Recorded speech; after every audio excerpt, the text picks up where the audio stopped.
So this is my demonstration video for my first rehearsal.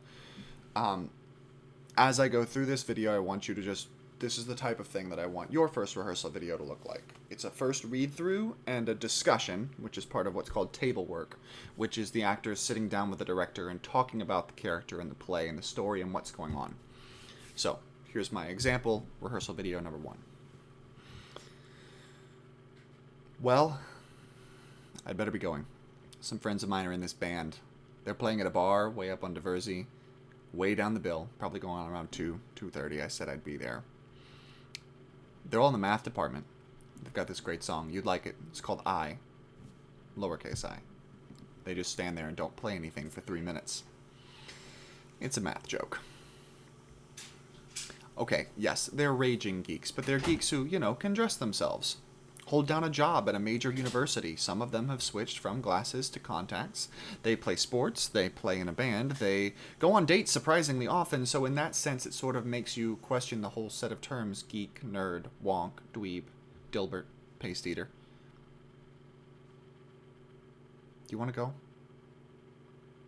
Okay, so what's going on with this character, do I think? Well, he's clearly trying to get Catherine to agree to go out with him, right? He wants her to come out to the bar. He wants her to be around people, and he wants to be around her. And I think he wants to impress her a little bit, which is why he's inviting her to come see him in his band play, even though he's kind of lowering the expectations by saying, that they're kind of goofy and in the math department. What do I like about this monologue and character? Well, I like how vulnerable he is, and I like that he's sort of able to both stand up for himself and also kind of like retreat into that like high school vulnerable place of like, please don't say no. Okay, yes, I'm kind of a dork, and blah, blah, blah. It's a fun balance to strike as an actor. What I like about the character is that he is earnest. He's very excited. He really likes her a lot, finds her dark and interesting and mysterious and smart, and so he's really wants her to say yes, which I think is adorable.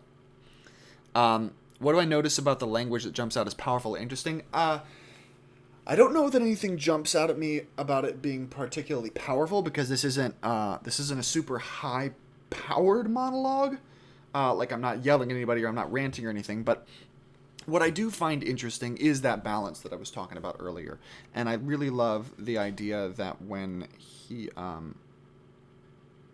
he's trying to describe the imaginary number song joke, that he feels like he has to explain it when she perfectly well knows what an imaginary number is and gets the joke, which is why he then goes, all right, and then, moves us into that last beat of the monologue. What do I think is going to be most challenging about working on this monologue? Just making sure that, because it's not super long, I really want to make sure that it stays fresh.